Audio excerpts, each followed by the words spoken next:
The alarm bells rang through the Zephyrian command center like the screams of dying stars.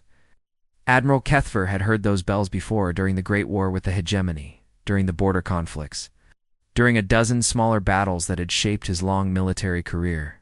But this time was different. This time, his hands shook as he reached for the communication panel. "Report," he ordered, his voice steady despite the fear crawling up his spine. Lieutenant Vexai, barely past her first molting, turned from her. Monitoring station. Her orange scales had gone pale, something Kethver had never seen happen to a Zephyrian before. "Sir, we have detected a single vessel approaching from the outer rim. Long-range sensors picked it up 3 hours ago." One ship. Kethver felt his tension ease slightly. What class? What origin? The young lieutenant's scales went even paler. "Human, sir. Definitely human." The command center fell silent. Every officer, every technician, every aide stopped. What? They were doing... In the sudden quiet, Kethver could hear the hum of the station's life support systems, the distant whisper of solar wind against their shields, even his own heartbeat thundering in his ears. "Are you certain?" he asked quietly. "Yes, sir. The energy signature matches human technology. But, sir, ... Vexi paused, looking at her readings again. "There's something wrong with the data." Kethver walked over to her station, his forelegs moving carefully across the metal floor. The holographic display showed a 3-dimensional map of local space, with tiny dots marking known ships, stations, and celestial bodies. At the very edge of the display, a single red dot moved steadily inward. "Show me the full scan," he ordered. The display changed, zooming in on the approaching vessel. What Kethver saw made his blood run cold. The ship was moving through the Korthok Nebula, a region of space so thick with radiation and gravitational anomalies that no sane pilot would even attempt to enter it. Ships that tried to cross the nebula either lost power and drifted helplessly, or were torn apart by the conflicting gravity fields of 3 collapsed stars. "This has to be a mistake," he said. "Nothing can fly through the Korthok Nebula. The radiation alone would kill any crew in minutes."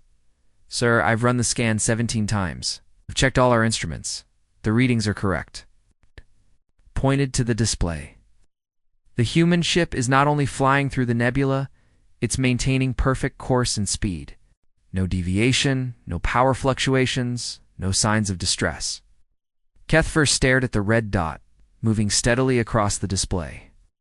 The Korthok Nebula had been a natural barrier for centuries, protecting this entire sector from invasion. Military planners had always assumed that any attacking force would have to go around it, adding weeks to their journey and giving the defenders time to prepare. But if the humans could simply fly through it... Have we tried to contact them?" he asked. "Yes, sir. We've sent messages on all standard frequencies, in 17 different languages, including their own. No response. They're not even acknowledging our transmissions." The silence in the command center stretched on. Kethver had fought humans before during the border conflicts 5 years ago. He had seen their ships, studied their tactics, learned to respect their technology, but those had been normal human vessels, flying normal routes, following normal physics. This was something else entirely. "How long until they reach our territory?" he asked. Vexai checked her calculations. "At current speed, approximately 4 hours, sir." "Speed? What speed are they maintaining?"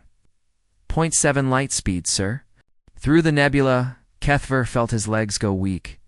0.7 light speed was fast for any ship in open space. To maintain that velocity while navigating through gravitational anomalies and radiation storms was impossible. The amount of power required, the precision needed for navigation, the shielding necessary to protect the crew. It was beyond anything in the known galaxy. "Send word to High Command immediately," he ordered. "Priority 1 transmission. Tell them... What?" He paused, trying to find words that wouldn't sound like the ravings of a madman. "Tell them we have a human vessel approaching, and it's demonstrating capabilities far beyond our current understanding." "Sir," another officer called from across the room. "I'm picking up additional signals. More human ships?" "No, sir. These are from our own monitoring stations throughout the sector. They're all reporting the same thing. Humans have been detected by every deep space sensor array from here to the Rigel system. Kethfer walked to the main display and called up a sector-wide map. Dozens of red warning lights were blinking across the star chart, each one marking a monitoring station that had detected the approaching human vessel. The pattern made no sense. The stations were spread across hundreds of light years, monitoring different space lanes and approaches. For one ship to be detected by all of them simultaneously, Lieutenant double-checked those readings. Are we certain this is one ship, not a fleet? Sir, all stations are tracking the same energy signature. It's definitely a single vessel. Then how is it being detected by sensors that are light years apart? Vex's high scales had now gone completely white, something Kethfer had only seen in Zephyrians who were near death, sir, I think. I think they want us to see them. The energy output is far higher than necessary for a ship that size. They're broadcasting their presence deliberately. The implications hit Kethfer like a physical blow. If the humans wanted to approach unseen, they clearly had the technology to do so. The fact that they were making themselves visible meant they wanted the galaxy to know they were coming. It was a message, a warning, a demonstration of power. Get me a secure channel to the Coalition High Command, he ordered. Emergency priority. Tell them the humans are no longer hiding what they can do. As his communications officer worked to establish the connection, Kethfer continued to stare at the red dot, moving steadily through space that should have been impassable. In all his years of military service, he had never felt fear like this. Not fear of dying in battle, not fear of losing a war, but fear of discovering that everything he thought he knew about the balance of power in the galaxy was completely wrong. The humans were coming, and they weren't talking. That more than anything else terrified him. Dr. Vexani had spent 40 years studying human warfare. She had dissected their battle tactics, analyzed their weapons technology, and written 3 books about their military strategies. She thought she understood how humans fought. She was wrong. The data streaming across her laboratory screens made no sense. The approaching human warship was doing things that should have been impossible, breaking laws of physics that had governed space travel for thousands of years. Computer, run the analysis again, she ordered for the 15th time that day. The artificial intelligence responded in its calm, emotionless voice. Analysis complete. Results unchanged. The human vessel is generating a localized space-time distortion field extending approximately 50,000 kilometers from its hull. Vexani rubbed her tired eyes with all 4 of her hands. Space-time distortion was theoretical science, the kind of thing young students discussed in advanced physics classes. No one had ever actually built a machine that could bend space and time. Show me the power readings again, she said. A new hologram appeared above her desk. The human ship glowed like a small star in the display, energy readings off every scale her instruments could measure. But that wasn't the strangest part. The strangest part was where all that power was coming from. Computer, identify the power source. Unable to identify power source. Energy output suggests controlled matter-antimatter annihilation, but no antimatter. Storage detected. Alternative analysis suggests zero-point energy extraction, but no known technology exists for such systems. Vexani stood up and began pacing around her laboratory. Zero-point energy was the energy that existed in completely empty space. The tiny vibrations that quantum physics said were everywhere in the universe. Scientists had been trying to harness that energy for centuries, but the math always said it was impossible. Would need more energy to extract it than you would get back. Unless the humans had found a way to change the math. Communication signal beeped on her desk. She touched the panel, and Admiral Kethfer's face appeared in the hologram. Doctor, please tell me you have good news, he said. The old warrior looked like he hadn't slept in days. I'm afraid not, Admiral. The news is actually much worse than we thought. How can it be worse? It's one ship doing impossible things. Vexani called up her analysis data and shared it with the Admiral's screen. Because this isn't just one ship doing impossible things. This is one ship proving that everything we thought we knew about human technology was wrong. She pointed to a series of graphs showing energy patterns. Look at these readings. Humans aren't just bending space-time. Around their ship, they're doing it efficiently. The amount of power they're using should tear their vessel apart, but their hull integrity is perfect. It means they have materials science far beyond anything we've ever seen. Admiral Kethfer leaned forward, studying the data. What about their weapons? Can we at least understand those? That's the problem, Admiral. We can't detect any weapons. What do you mean? I mean their entire ship registers as one giant weapon. It's the same technology that's letting them fly through the Korthok. Nebula could be used to tear apart planets. The energy fields around their ship could disintegrate anything that gets too close. They don't need guns or missiles. Their drive system is their weapon system. The Admiral was quiet for a long moment. When he spoke, his voice was very soft. Doctor, in your professional opinion, how many ships like this do the humans have? Oksani had been dreading this question. She called up another set of data, showing intelligence reports from the past 5 years of human military activity. Admiral, remember the Battle of Kepler Station? The humans sent 12 ships against a fortified position defended by 60 coalition vessels. They won without losing a single ship. Yes, I remember. Their tactics were brilliant.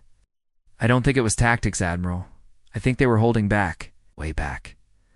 She highlighted sections of the battle reports. Look at the energy. Signatures from that battle. The human ships were operating at maybe 10% of their actual capability. 10%? Maybe less. Admiral, every battle we've ever fought with humans, every engagement, every skirmish, they've been playing with us. The ship approaching. Now, this is what they can actually do when they stop pretending to be limited by normal physics. Admiral Kethfer's face went pale. How is that possible? Our intelligence services have been watching human space for decades. We have agents, informants, detailed reports on their ship construction. They let us watch, Admiral. They showed us exactly what they wanted us to see. Vixani pulled up star charts showing human territory. Look at this. We know the locations of maybe 40% of human colonies. We think we understand their industrial capacity based on the mining operations and factories we can observe. But what if all of that is just the tip of the ice mountain? You're saying they have hidden territories? Secret shipyards? I'm saying. They might have entire star systems we don't know about. Technology development programs that are decades ahead of anything we've imagined. Admiral, what if the humans we've been dealing with are like the local police, and now the real military is finally showing up? The hologram flickered as another communication came through. A junior officer appeared on screen, looking terrified. Admiral, sir, we're getting reports from deep space monitoring stations. The human ship has changed course. It's changed course to where? Sir, it's heading directly for Zephyr Prime, the capital world. Vexani felt her heart stop. Zephyr Prime was home to 8 billion coalition citizens and the main government of their entire alliance. It was protected by orbital defense platforms, 3 battle fleets, and the most advanced shield generators in known space. How long until it arrives? Admiral Kethfer asked. At current speed, 18 hours, sir? After the communication ended, Vexani and the Admiral sat in silence. Finally, she spoke. Admiral, there's something else. Something I discovered in the old archives. What, 6 months ago, one of our science ships found wreckage in the Tau Ceti system? Ancient debris, they thought. They brought it back for study. She paused, checking her records. The wreckage was human, Admiral. A colony ship that was destroyed decades ago. So maybe this isn't an invasion. Maybe this is something else entirely. Admiral Kethfer stared at the data showing the human ship's approach vector. It was heading directly for the capital, ignoring military installations, defense platforms, and fleet positions. Like it had one specific destination in mind. Doctor, where exactly is that wreckage being stored? Vexani checked her files. Face went completely white. It's on Zephyr Prime, Admiral. It's in the main research facility. For the first time in his long military career, Admiral Kethfer felt true terror. The humans weren't coming to invade. They weren't coming to fight a war. They were coming to collect something that belonged to them, and they clearly didn't care what stood in their way. The emergency session of the Coalition High Council was the largest gathering of alien leaders in over a century. Representatives from 47 different species filled the great chamber on Zephyr Prime, their voices creating a symphony of fear and confusion in dozens of languages. Chancellor Mordok, ancient hegemony leader, called for order with his massive stone fist, striking the council table. The room fell silent immediately. Everyone knew that Mordok had fought humans before, and barely survived. "The human vessel will reach our space in 6 hours," he announced. "Our combined fleets are moving to intercept, but we must consider all options." "What options?" demanded General Kixara, her insect wings buzzing with agitation. "It's one ship against 3 entire battle fleets. The humans may have advanced technology, but they're not gods." Admiral Kethfer stood slowly. The old Zephyrion had been promoted to fleet command after his initial report about the approaching vessel. "General, with respect, you haven't seen the data? This ship is beyond anything we understand." Before anyone could respond, every screen in the chamber flickered. The holographic displays, the communication panels, the personal devices of every council member. Even the emergency lighting systems began showing the same image. A human woman appeared on every screen simultaneously. She was young, maybe 30 years old by human standards, with short dark hair and calm brown eyes. She wore a simple black uniform with no visible rank insignia or decorations. Behind her, the command bridge of her ship was visible, clean and efficient, with other humans working quietly at their stations. "Greetings," she said in perfect coalition standard. "I am Captain Sarah Chen of the human vessel Remembrance. I am speaking to you through your quantum entanglement communication networks." The council chamber erupted into chaos. Entanglement. Networks were supposed to be completely secure, accessible only with specific encryption codes that took years to develop. The humans had somehow broken into every system simultaneously. Captain Chen waited patiently for the noise to die down before continuing. "You have something that belongs to us. We want it back." Chancellor Mordok leaned forward, his massive form dwarfing the council table. "Captain, we are not aware of possessing any human property. Perhaps we can discuss this through normal diplomatic channels." "Normal diplomatic channels," Captain Chen repeated, and for the first time there was emotion in her voice. Cold anger. "Chancellor, 6 months ago, one of your science vessels recovered debris from the Tau Ceti system. That debris contained the remains of 2,000 human civilians." The chamber fell completely silent. Every council member turned to look at the science ministry representatives, were frantically checking their data tablets. Dr. Veltar, the chief science minister, stood up with shaking hands. "Captain, we discovered what we believed to be ancient artifacts. Our analysis indicated the wreckage was thousands of years old." "Your analysis was wrong," Captain Chen said simply. "The wreckage is from the colony ship New Horizon, destroyed 43 years ago while carrying families to establish a settlement in what you now call the neutral zone." She paused, and her image was replaced by a holographic display showing a beautiful white and blue ship, sleek and graceful, clearly human in design. 2,000 people, Captain. 837 children. They were refugees, fleeing the border wars, looking for a place to start over. The image changed again, showing twisted metal and scattered debris floating in space. "We never found out what destroyed them. Pirates, maybe. A mechanical failure. It doesn't matter now. What matters is that their remains are being kept in a laboratory on this planet, treated like specimens for study." General Kixara buzzed her wings aggressively. "Captain, we meant no disrespect to your dead. You cannot simply demand we hand over scientific materials that have been legally salvaged." Captain Chen's eyes hardened. "General, I am going to explain this once, and I suggest you listen carefully. Those are not scientific materials. They are people, human people, and we have come to take them home. You and what army?" General Kixara snapped. "You have one ship. We have 3 battle fleets." Captain Chen smiled, and it was not a pleasant expression.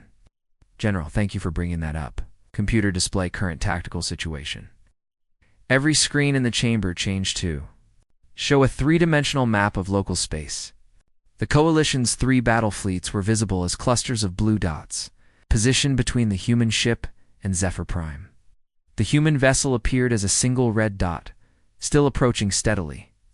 As you can see, Captain Chen said, "You have positioned approximately 400 ships to stop one human vessel. That shows either remarkable caution or remarkable fear." "We show appropriate respect for human technology," Admiral Kethfer said carefully. "Admiral Kethfer," Captain Chen said, and the fact that she knew his name sent a chill through the room. "You are a wise military commander. Tell me, in your professional opinion, what do you think will happen when your fleets engage my ship?" "Admiral." Kethfer was quiet for a long moment. Finally, he spoke. "Captain, our analysis suggests that your vessel possesses significant technological advantages. However, we are prepared to defend our territory. I'm sure you are, Admiral, but let me save us all some time and trouble." Captain Chen's expression became serious. "Your fleets will not be able to stop us. Your weapons will not be able to damage us. Your shields will not be able to protect you. This is not a threat, Admiral. This is simply mathematics." "Chancellor." Mordok slammed his fist on the table again. "Captain, you speak with great confidence for someone who is outnumbered 400 to 1.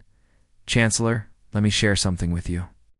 Something that might help you understand the situation better." Captain Chen's image was replaced by a star chart showing human space. "This is what you think human territory looks like. 47 systems, maybe 60 billion people. A respectable, but not overwhelming industrial base." The star chart expanded, showing hundreds of additional systems lighting up in human space. "This is what human territory actually looks like. 234 systems, over 400 billion people, and an industrial capacity that could build a ship like mine every day for the next 1,000 years." The council chamber was so quiet that the only sound was the hum of the life support systems. "But here's the really important part," Captain Chen continued, her image returning to the screens. "The Remembrance is not a military vessel. It's an archaeological ship. We dig up old things and bring them home for proper burial. I have a crew of 53 scientists, historians, and cultural specialists." General Kixara made a choking sound. "You're saying that's not even a warship, correct, General?" "This is what we send to collect our dead and honor our lost. If we don't return home safely with our people, then our actual military will come looking for us." Captain Chen paused, letting that sink in. All of it. The implications hit the council like a physical blow. This impossible ship was just an archaeology vessel. What did the real human military look like? "You have 1 hour," Captain Chen said calmly. "Prepare the site where our people are being kept for proper transfer. We will arrive exactly 1 hour from now, whether your fleets are in the way or not." The screens went dark, leaving the council chamber in stunned silence. Finally, Chancellor Mordok spoke. "All in favor of immediate compliance with the human request?" Every hand, claw, tentacle, and appendage in the chamber rose into the air. The vote was unanimous. Admiral Kethfer watched from the bridge of his flagship as the 3 coalition battle fleets moved into position. Despite the Council's vote to comply with human demands, the fleets had been ordered to maintain their defensive positions, just in case. He stared at the tactical display, showing 400 coalition warships arranged in a protective formation around Zephyr Prime. It was the largest military force ever assembled in this sector, representing the combined might of 47 different species against one human archaeological ship. "Sir," his communications officer called out. "The human vessel is now entering weapons range of the outer fleet." Okay. "Any response from their ship?" "Nothing, sir. They're maintaining course and speed directly toward the planet." Admiral Kethfer studied the display. The human ship appeared as a single red dot, moving steadily through space that was now filled with coalition vessels. It should have been like watching a small fish swimming into a net filled with sharks. "Sir." The tactical officer's voice was sharp with alarm. "Something's happening to the Hegemony First Fleet." The display zoomed in on the lead formation of massive Hegemony battleships. Admiral Kethfer watched in growing horror as the ship's status indicators began changing from green to yellow to red. "What's their status?" Reporting complete system failures, sir. Engines offline, weapons offline, life support flickering. All 60 ships in the formation are dead in space. Battle damage? No, sir. No weapons fire detected. No energy. Discharges, they just... stopped working. Admiral Kethfer felt cold fear creeping up his spine. The human ship, still maintaining course and speed, sir. No change in their energy output, no weapons activation. They haven't even acknowledged the fleet's presence. On the communication channels, frantic voices began filling the airwaves. Ship commanders reporting system failures. Engineering teams unable to explain what was happening. KR vessels losing power for no apparent reason. Then Captain Chen's voice cut through all the chaos, broadcasting on every frequency simultaneously. Coalition fleets. This is Captain Chen. Your ships are experiencing technical difficulties because we are currently demonstrating a fundamental principle of human warfare. We don't just fight our enemies. We make our enemies fight themselves, Admiral. Kethfer grabbed his communications panel. Captain Chen, our ships are not your enemies. We are simply maintaining a defensive posture. Admiral, your ships are equipped with quantum processors, correct? Computers that use quantum entanglement? For faster-than-light calculations? Yes, but those systems are completely isolated from external signals. They were isolated, Admiral, till we showed them a better way to work. On the tactical display, more ships began going dark. Not just the hegemony vessels now, but Zephyrian. Cruisers, Mantis, destroyers, even the heavily shielded command ships were losing power. How are you doing this? Admiral Kethfer demanded. It's quite simple, Admiral. Your computers think in quantum states. Yes, ones and zeros existing in multiple possibilities simultaneously until they're observed and collapse into specific values. Basic quantum computing theory. We're simply observing your quantum states and suggesting better values. Your computers are very helpful once they understand what we want them to do. Admiral Kethfer watched in disbelief as 2/3 of his fleet was systematically disabled without a single shot being fired. The human ship hadn't even slowed down. This is impossible, he whispered. Admiral, Captain Chen's voice remained calm and pleasant.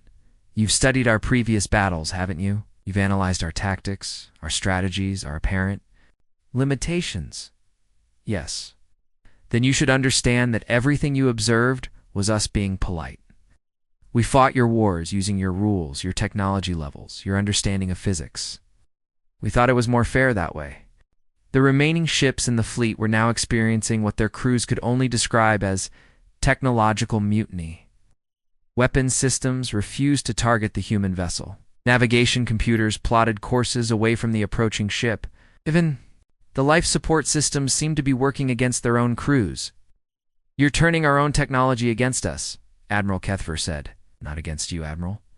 We're simply showing your technology what it could become if it wasn't limited by your understanding of how it should work. On the tactical display, Admiral Kethfer watched something that would give him nightmares for the rest of his life. A group of coalition destroyers had managed to break free from the system interference and were moving to intercept the human ship. Their weapons powered up, targeting systems locked on, and they fired everything they had. The human ship didn't dodge. It didn't return fire. It didn't even acknowledge the attack. The energy bolts and projectiles simply ceased to exist the moment they came within a kilometer of the human vessel. Where did our weapons fire go? Admiral Kethfer asked. Elsewhere. Admiral, we redirected the energy to a more useful purpose. What purpose? Powering the recovery operation for our people. As Admiral Kethfer watched, the ships that had just fired on the human vessel began losing power. Not from damage, but because their own weapons fire was somehow being used against them. This is beyond technology, he whispered. This is magic. No. Admiral, this is simply what happens when a species stops thinking about what's impossible and starts thinking about what's necessary. The human ship continued its approach to Zephyr Prime, now surrounded by hundreds of disabled coalition vessels. Not destroyed, Admiral Kethfer realized. Disabled. The humans could have annihilated the entire fleet. But they chose not to kill anyone. Captain Chen, he called out. Why aren't you destroying us? Because you're not our enemies, Admiral. You're just in our way. And we've found that the best way to deal with obstacles is to make them move themselves." As if responding to her words, the disabled coalition ships began to move, not under their own power, but guided by some invisible force that repositioned them into a clear corridor leading directly to the planet. Ow. "You're moving our ships with your mind?" Admiral Kethfer asked weakly. "Not with our minds, Admiral. With mathematics. We've simply calculated the most efficient way to reach our destination, and we're helping your ships understand that calculation." The few remaining operational coalition vessels found their crews making the decision to withdraw. It's not because they were ordered to, but because their own tactical computers were showing them the futility of continued resistance.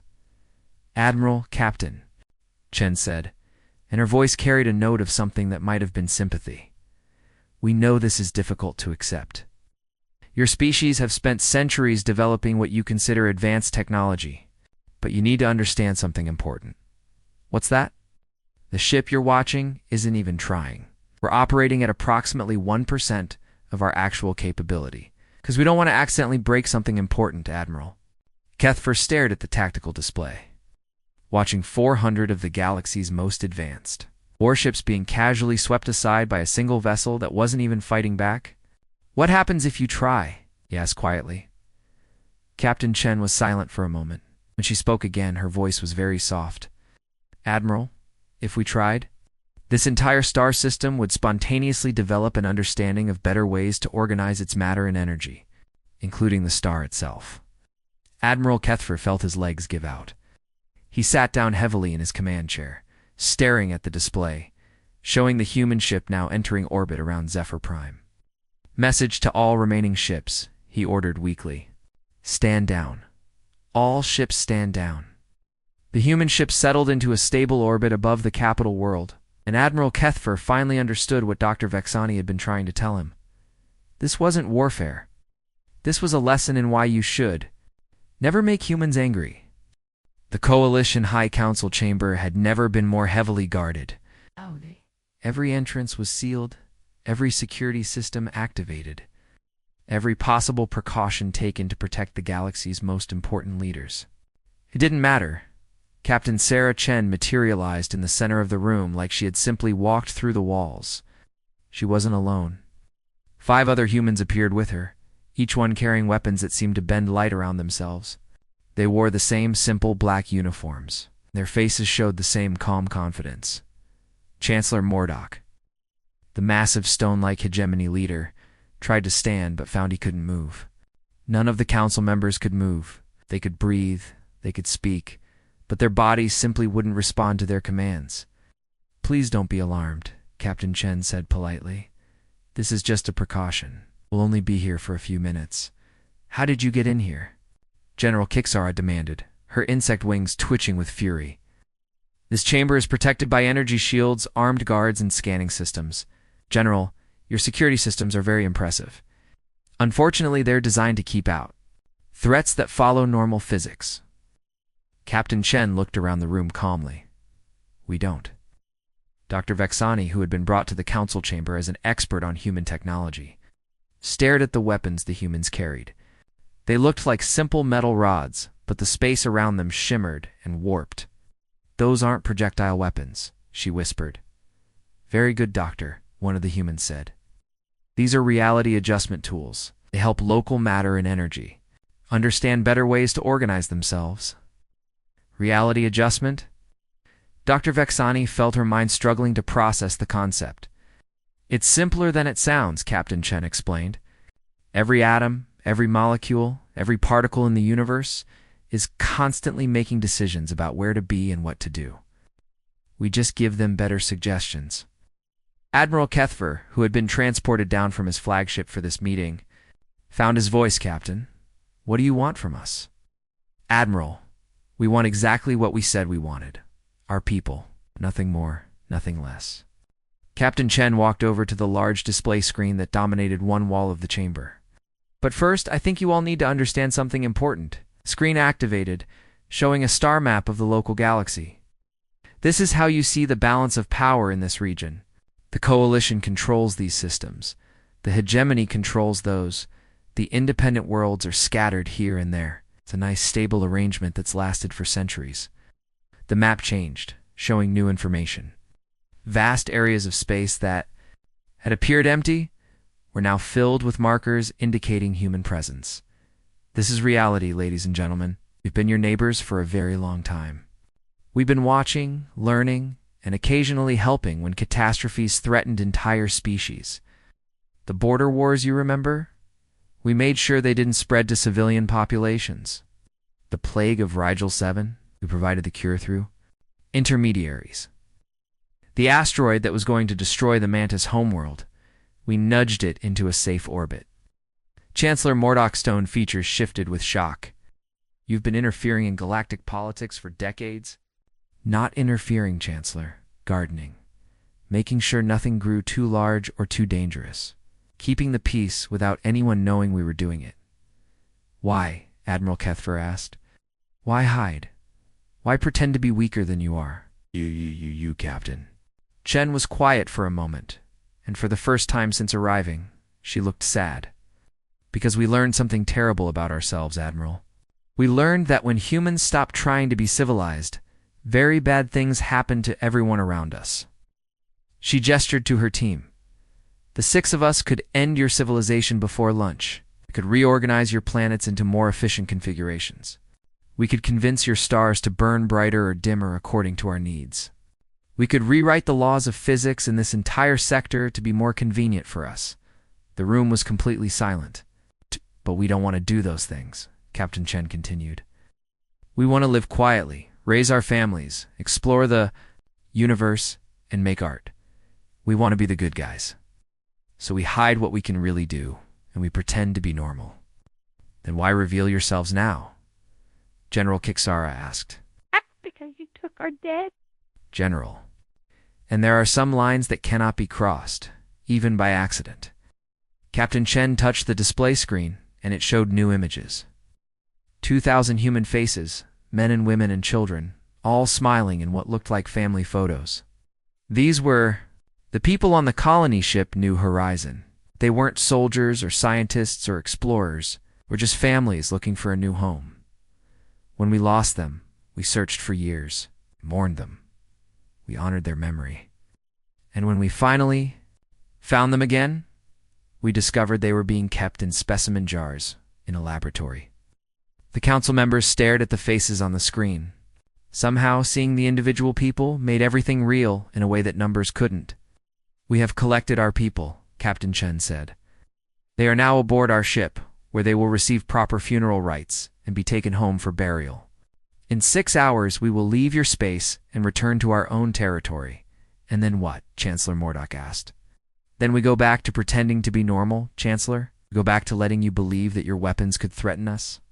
That your fleets could challenge us? That your technology is somewhere close to ours? We go back to being the polite neighbors who occasionally ask for trade agreements and mining rights. But you've shown us what you can really do, Admiral Kethfer pointed out. How can things go back to the way they were?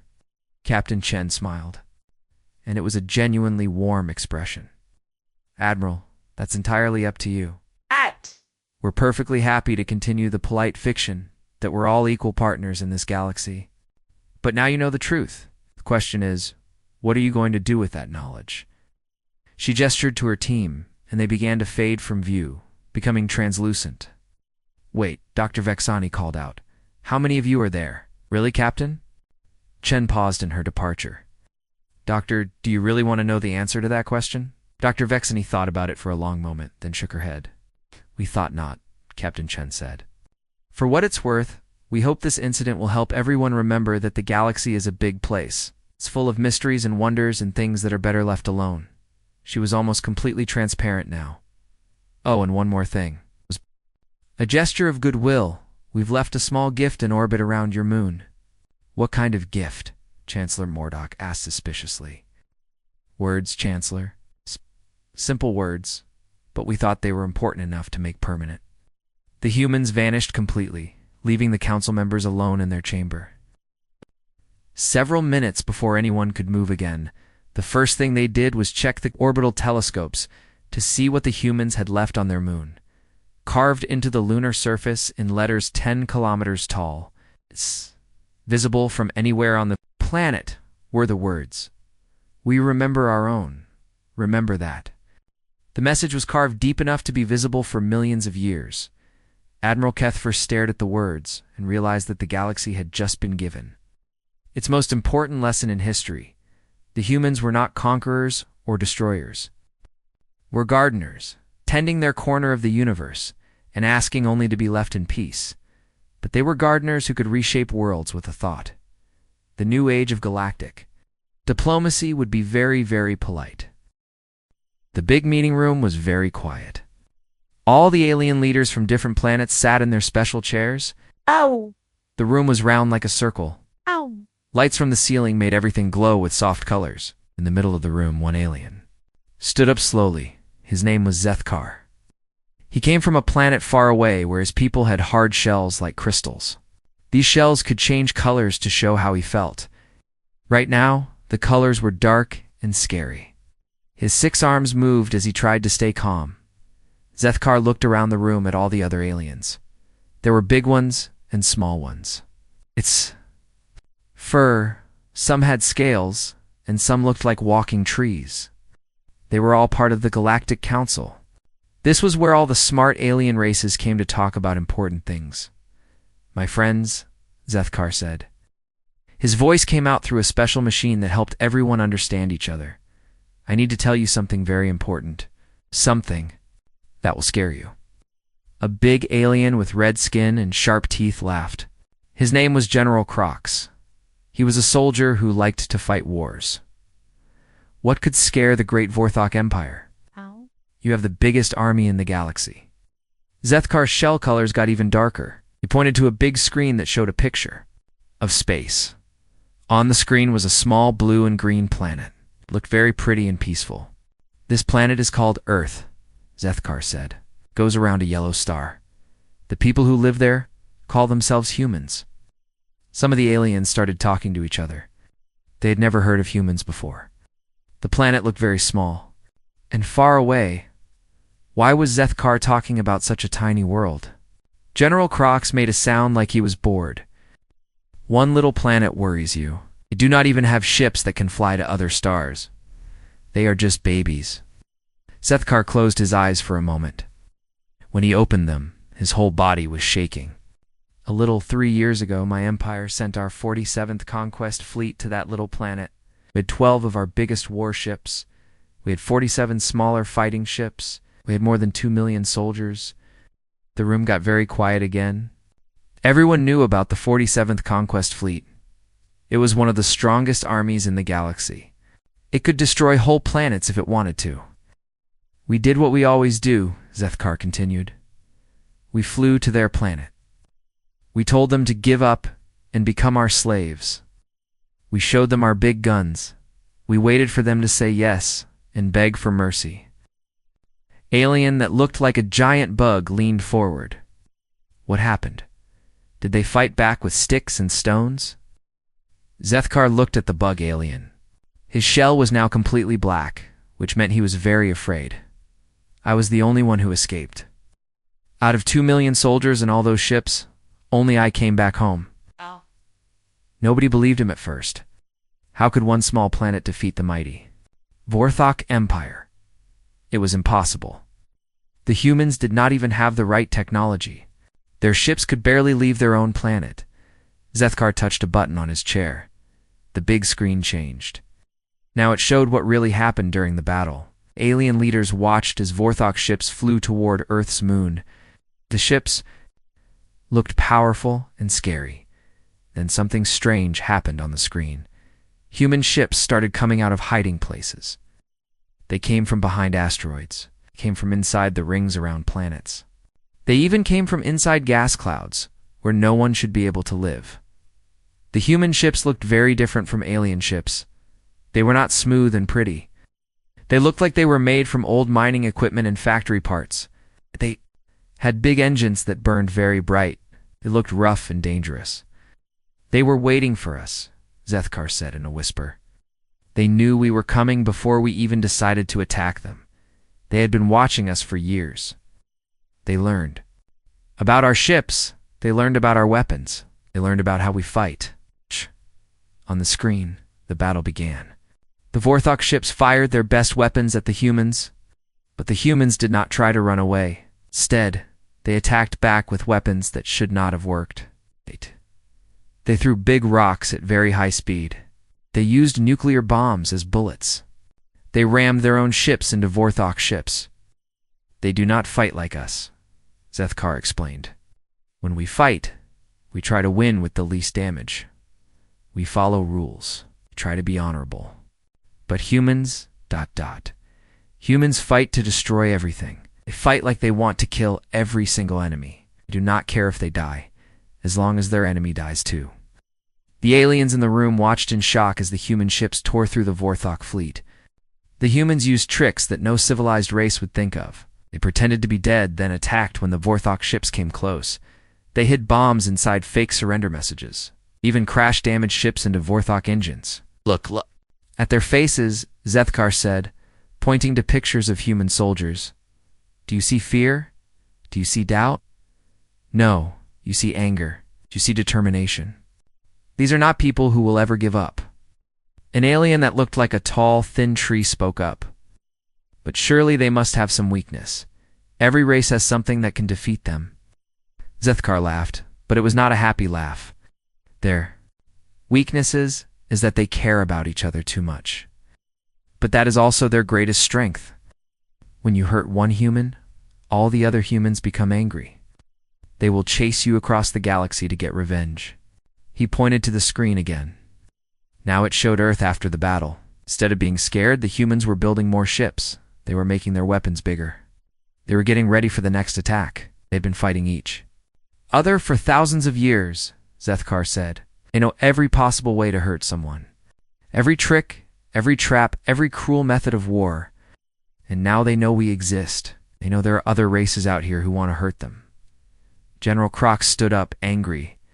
You are just scared because you lost one battle. My hegemony fleet is much stronger than your Vorthok ships. We will show these humans what real power looks like. Zethkar looked at the general with pity. Go ahead, General. Attack the humans. But remember what I told you today. Remember that I warned you. His shell began to glow with sad blue colors. And when your fleet is destroyed and you are floating in space with no ship, think about this moment. Think about how you could have listened. The meeting ended with many aliens arguing.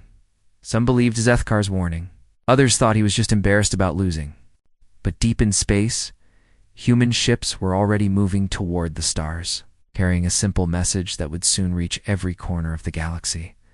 The message was this: humanity was no longer alone, and anyone who tried to hurt them would learn why they had survived so long on their dangerous little planet.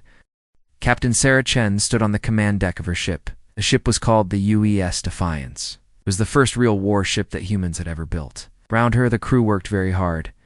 These people used to have different jobs. Some were miners who dug rocks from asteroids. Some were engineers who built things. Some were soldiers. Some were scientists. But now they all had the same job: protect Earth from aliens who wanted to hurt them. Sarah watched a big screen that showed what was happening at the alien meeting. She could see all the different alien leaders talking about humans. Some of them looked scared. Others looked angry. Few looked like they wanted to fight. Captain, said Lieutenant Commander Jackson. He had a robot eye that could connect to the ship's computer. The aliens are still talking about whether to believe the Vorthok guy. The hegemony is getting ready to send 3 big fleets to attack us. The Savari Dominion is sending ships to watch what happens. Sarah nodded. She was not surprised. In the 2 years since the Vorthok attacked Earth, humans had learned a lot about their space neighbors. Most alien races were very old and comfortable. When they got the technology to travel between stars, they joined the Galactic Council and stopped trying to get better. They fought wars like it was a game with rules. They talked instead of acting. They thought fighting was something you did when you were bored, not when you were trying to stay alive. Humans saw things very differently. On Earth, everything was always trying to kill everything else. Humans had to fight to survive every single day. They learned that the only way to win a fight was to make sure your enemy could never fight you again. Admiral Reyes says our defenses are ready, Sarah continued, looking at another screen. All the gun platforms around our planets are loaded and aimed.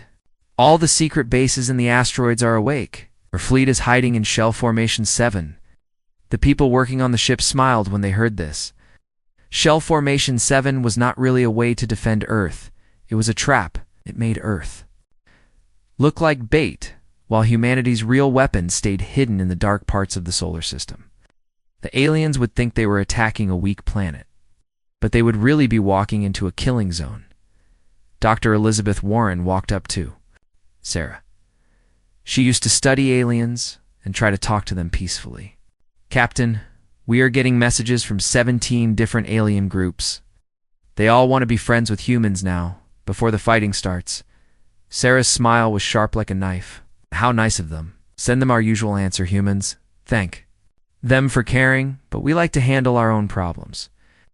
The aliens did not understand something very important about humans. Ever since humans first looked up at the night sky and wondered what was out there, they had been getting ready for this moment. Every scary story about space monsters, every movie about alien invasions, every book about war in space had been practice. Humans had been training their whole lives for the day when something from space tried to hurt them. The answer was not just staying alive. The answer was winning so completely that no one would ever try to hurt humans again. Sarah walked to the front of the ship where she could see space through the big windows. Out there, hidden in the darkness, were thousands of human ships and weapons. Most of them did not look like warships. They looked like mining equipment or science stations. This was on purpose. Humans had learned that the best way to hide a weapon was to make it look like something harmless. How long until the hegemony fleet gets here? Sarah asked. 18 hours, Captain, Jackson answered. They are coming fast, but they are also coming loud. We can see them from very far away. Sarah laughed quietly. The aliens still did not understand. They flew through space like they owned it. They announced where they were going and when they would arrive. They followed the same attack patterns they had used for thousands of years. They thought war was a formal dance with steps that everyone knew. Humans had spent their whole history fighting each other. They knew every dirty trick, every sneaky plan, every cruel way to hurt an enemy. They had learned these things by fighting wars on their own planet, where losing meant your people died and your cities burned. There were no rules in human wars, except one: win or die. Send a message to all our hidden ships, Sarah ordered. Tell them the aliens are coming. Let them to get ready to show our visitors how humans really fight.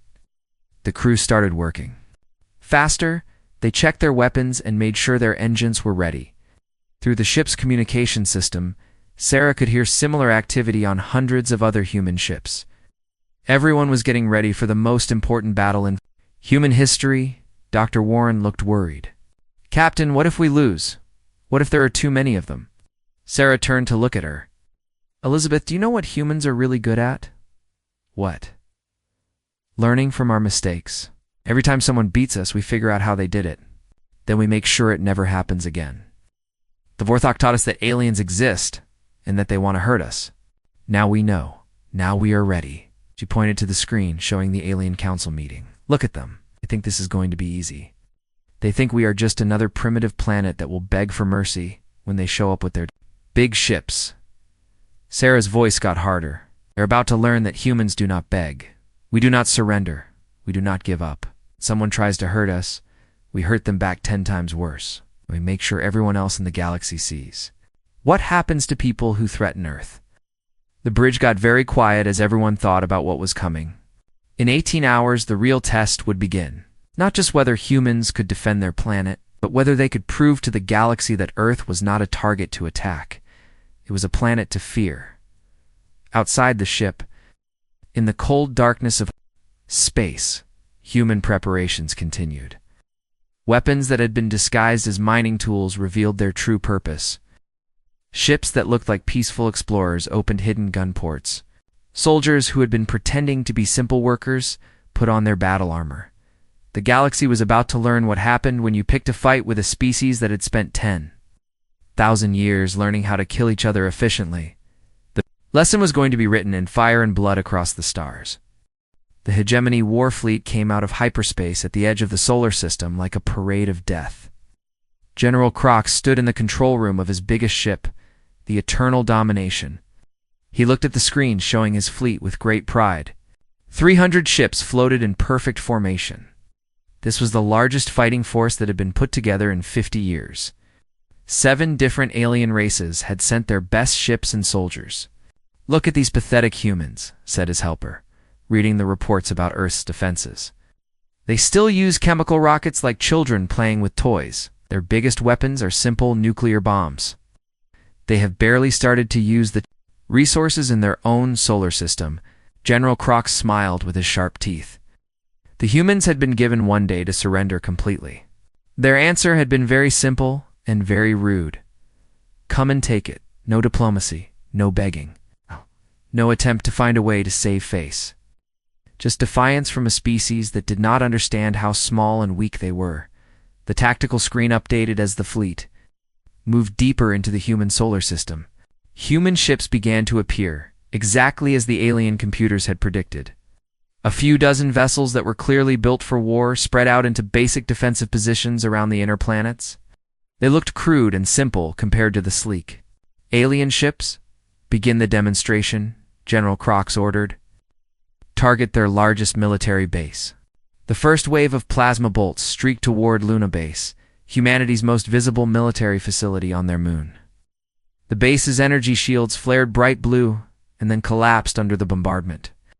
Buildings and weapon platforms exploded, in brilliant flashes that could be seen from Earth's surface. For a moment, the human fleet stayed where it was. Then, as General Crox watched with satisfaction, they began to retreat toward Earth. This was exactly what the hegemony's war computers had said would happen. The primitive humans would run home to make their last stand around their home planet. "Follow them and destroy them," General Crox commanded. "Make it quick and clean." The human ships continued to fall back, occasionally turning to launch kinetic weapons that bounced harmlessly off the hegemony's energy shields. These were simple metal slugs fired at high speed. Primitive and ineffective. It was almost disappointing how easily the humans were being herded toward their final defeat near their homeworld. The alien fleet moved confidently through the asteroid belt, ignoring the floating rocks and debris.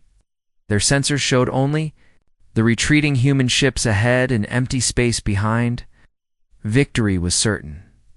Then the trap was sprung. What the hegemony had dismissed as simple asteroid mining operations suddenly came to life. Massive chunks of rock split open to reveal weapon platforms that had been hidden inside. What had looked like harmless scientific research stations unfolded into enormous railgun installations that could throw projectiles at incredible speeds. The ice and rock of the outer solar system exploded into coordinated action as humanity's true defense network revealed itself. Weapons that had been disguised as industrial equipment opened fire from every direction. The aliens found themselves surrounded by a killing field that stretched across billions of miles. But the real shock came when the retreating human ships suddenly accelerated to speeds that should have been impossible. Their engines revealed themselves as barely contained fusion reactors that burned like tiny stars. No crew should have been able to survive the acceleration forces. But somehow the humans had found a way. General Crox watched his tactical display in growing horror as red warning symbols appeared everywhere. Ships were being destroyed faster than his computers could count them. The neat hegemony formations dissolved into chaos as captains tried desperately to understand what was happening. "How?" he whispered. "How did they hide all this?" "Our sensors showed nothing but mining equipment and research stations." His science officer's voice was shaking with fear. "Sir, they used our own assumptions against us. We classified anything that looked industrial as harmless. We ignored the mining platforms because they seemed too crude to be weapons. We dismissed the research stations because they appeared to be studying ice formations." On the screen, General Crox watched a human ship ram directly into one of his cruisers. Both ships exploded, but more human vessels immediately moved in to attack the survivors, trying to escape the wreckage. The humans were not just fighting to win. They were fighting to make sure no alien ship escaped to report what had happened. They are not fighting like civilized beings, his tactical officer reported. They are using suicide attacks. They are targeting our rescue shuttles. They are finishing off damaged ships instead of accepting surrender. General Crox finally understood what Ambassador Zethkar had tried to tell the Galactic Council. This was not a war between civilized species with rules and honor. This was extermination. The humans were not trying to defeat the hegemony fleet. They were trying to kill every single alien who had dared to threaten their world. A human missile pierced his flagship's shields and exploded against the hull. The lights flickered as systems failed throughout the ship. Through the chaos, General Crox could hear his communications officer trying to contact the remaining ships. Fleet Command, this is Cruiser Division 7. We are surrounded. Requesting immediate assistance. Fleet Command, please respond. But there was no Fleet Command anymore. The humans had targeted the command ships first, cutting off the aliens' ability to coordinate their defense. Now each ship was fighting alone against an enemy that seemed to be everywhere at once. Another explosion rocked the eternal domination. General Crox grabbed onto his command chair as the deck tilted under his feet. His aide looked at him with wide, terrified eyes. "Sir, what are your orders?" General Crox looked at the tactical display one more time. Red symbols marked the locations of destroyed hegemony ships. Green symbols showed human vessels moving through the wreckage like sharks hunting wounded prey. In less than an hour, his mighty fleet had been reduced to scattered survivors trying desperately to escape. "Signal all remaining ships," he said quietly. "Full retreat. Emergency jump to hyperspace. Leave the system immediately." As his flagship prepared to flee, General Crox took one last look at the blue planet that had destroyed his fleet. Looked small and peaceful from this distance. It was hard to believe that such a pretty world could produce such efficient killers. The humans had taught the galaxy a lesson that would be remembered for generations. They had shown that sometimes the most dangerous predator was the one that looked harmless until it was too late to run away. Admiral Maria Reyes stood on the bridge of humanity's biggest secret. Her ship was called the UES Prometheus. It was a ship that should not exist according to everything the galaxy thought they knew about human technology, built in the shadow of Jupiter using parts taken from destroyed Vorthok ships. It was humanity's first real starship, could travel between stars just like alien vessels. The crew had been waiting 2 years for this moment. Around her, the tactical displays showed the battle in the inner solar system. The hegemony fleet was falling apart. Their neat formations had broken into individual ships trying to survive. Kinetic weapons launched from human positions throughout the outer system were hitting their targets with devastating accuracy. Each projectile had been carefully aimed to exploit blind spots in alien defense systems. "Ma'am," reported her tactical officer, "enemy losses are at 47% and rising. They are trying to group together around the gas giant for protection, Admiral." Reyes nodded, but her mind was focused on the bigger picture. This battle was never really about defending Earth. It was about sending a message to the entire galaxy. Humanity had spent every day since the Vorthok attack preparing for exactly this situation. They had learned from every mistake their enemies had made. "Signal all units," she ordered. "Execute Prometheus Protocol." Throughout the Sol system, the final phase of humanity's plan began to unfold. Ships that had been destroyed in the opening attacks suddenly came back to life. Their deaths had been elaborate tricks using holographic projectors and real debris clouds to fool alien sensors. Automated weapon platforms that seemed to have run out of ammunition revealed hidden storage compartments full of more missiles. Human crews that should have been demoralized by losses instead attacked with renewed fury. But the real surprise came when the Prometheus and her sister ships appeared throughout the enemy formation. They had been invisible, hidden by technology that combined human engineering with salvaged alien equipment. These ships represented something the galaxy had never seen before, a species that learned from every encounter, adapted faster than their enemies could respond. The first alien ship to detect the Prometheus was a hegemony destroyer called the Swift Death. Its captain sent an emergency message to the rest of the fleet. "Unknown human vessels appearing inside our formation. They have cloaking technology. How is this possible?" Admiral Reyes smiled grimly as she watched the alien ship try to turn its weapons toward her. The Prometheus was faster and more maneuverable than any ship the aliens had ever faced. It had been built by a species that understood that war was not a gentleman's game with rules and honor. War was about killing your enemy before they could kill you. Target their engines, she commanded. I want that ship disabled, not destroyed. We need prisoners for intelligence. The Prometheus fired a focused beam that sliced through the destroyer's engine compartments like a knife through paper. The alien ship went dead in space, unable to move or fight back. Human boarding shuttles were already on their way to capture. The crew, all around the battle zone, similar scenes were playing out. The other Prometheus-class ships were systematically dismantling what remained of the hegemony fleet. They moved like wolves hunting a herd of prey animals, coordinating their attacks with deadly precision. Captain Torres, commanding the UES Titan, reported over the communication system. Admiral, we have successfully captured 3 enemy cruisers intact. The aliens are beginning to surrender en masse. Negative, Admiral Reyes replied firmly. No surrenders. We are not here to take prisoners today.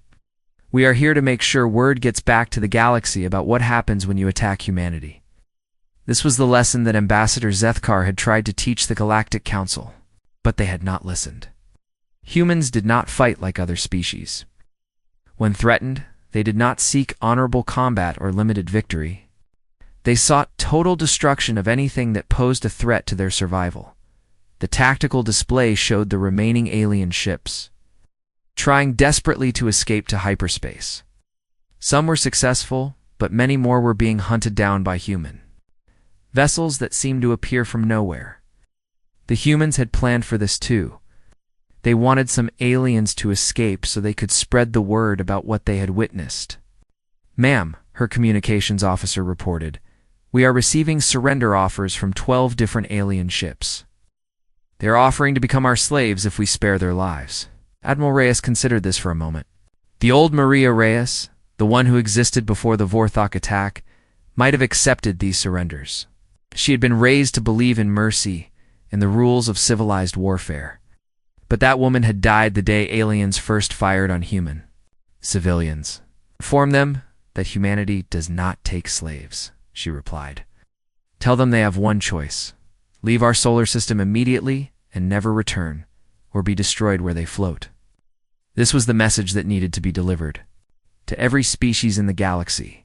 Humans were not conquerors who wanted to rule over other races. They were not interested in building an empire or collecting tribute. They wanted only one thing, to be left alone to develop in peace. But if anyone disturbed that peace, they would discover that humanity's response would be swift, brutal, and absolute.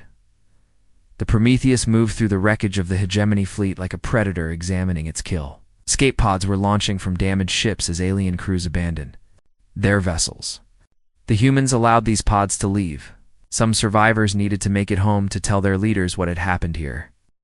Admiral, her science officer called out, we are detecting hyperspace signatures. Multiple ships jumping to other star. Systems good. Admiral Reyes said, let them run.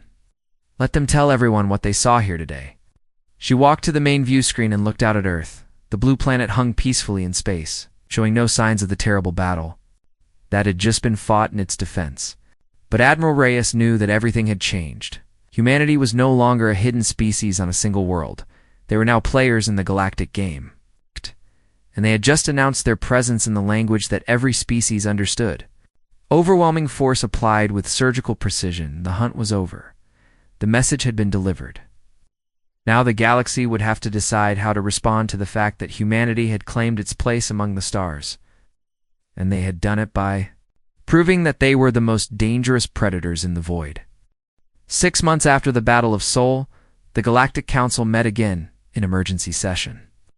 The great meeting room that once held confident representatives from dozens of star-traveling civilizations now hosted a very different gathering. Many seats sat empty. Their owners' fleets had been turned into scattered debris around a small blue world in the outer rim. Ambassador Zethkar stood before the assembly once more. His crystalline shell now bore deep scars from his second encounter with humanity. Behind him, The holographic display showed not Earth, but dozens of worlds throughout the local spiral arm where human ships had been detected moving at impossible speeds. The humans call it diaspora, he explained to the hushed chamber. While we counted our losses and planned our responses, they were spreading.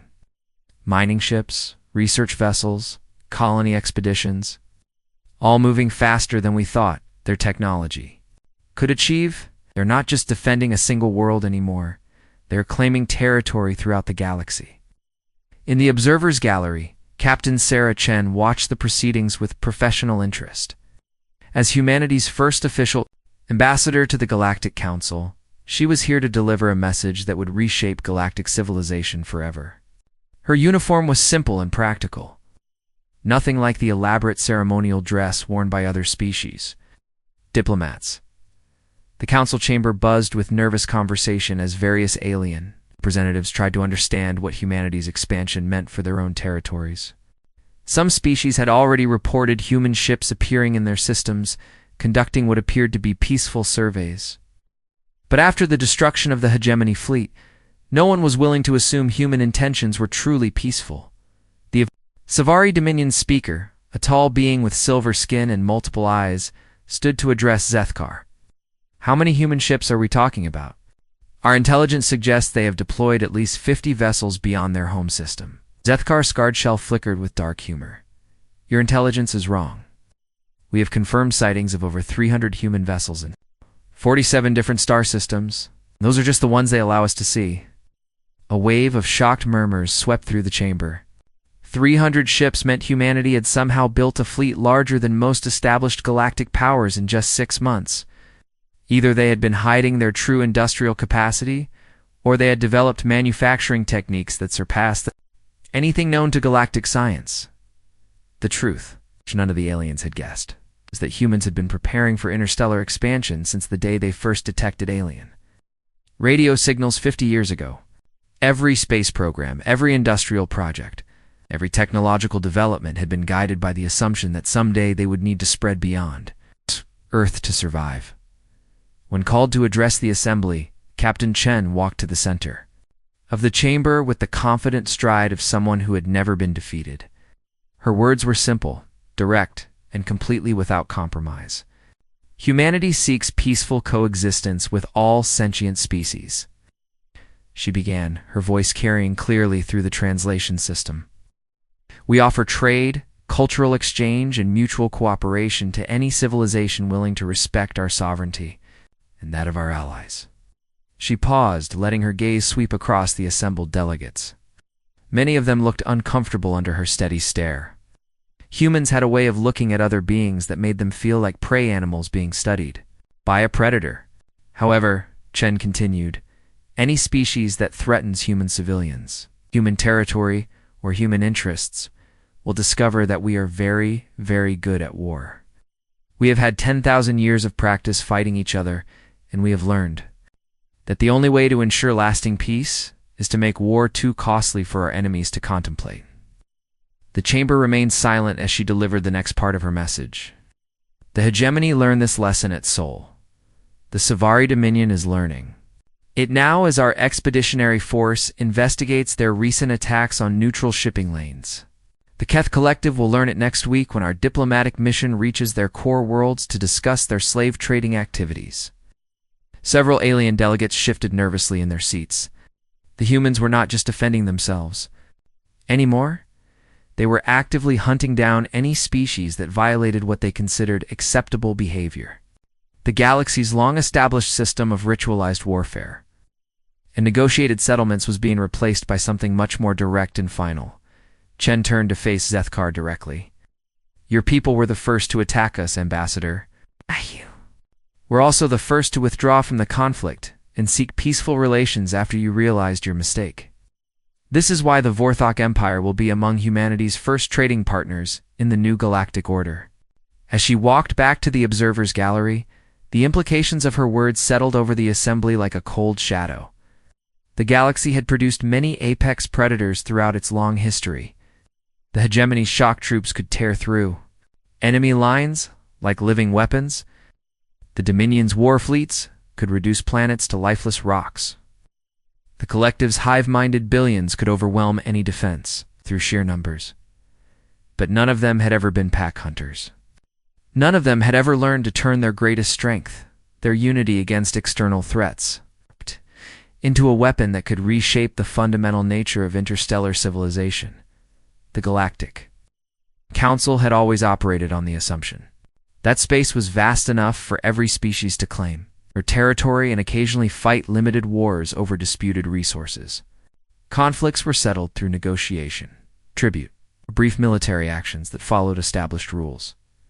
Humanity had rejected this entire system. They did not want to participate in galactic politics as it had always been conducted, or writing new rules in the only language they truly understood. Absolute victory over anyone foolish enough to threaten their pack. Captain Chen took her seat in the observer's gallery and watched as the alien delegates began to argue among themselves. Some wanted to form an alliance against humanity before it was too late. Others insisted that cooperation was the only path to survival. A few suggested that the galaxy should simply accept human dominance as the new reality. What none of them understood was that the decision was no longer theirs to make. In the depths of space, human ships continued their expansion, carrying with them the simple message that had defined their species since they first looked up at the stars and wondered what was out there. The message was this: we are here. We are strong. We are united. And we remember our friends and our enemies with equal clarity. The age of ritual warfare and comfortable stagnation was over.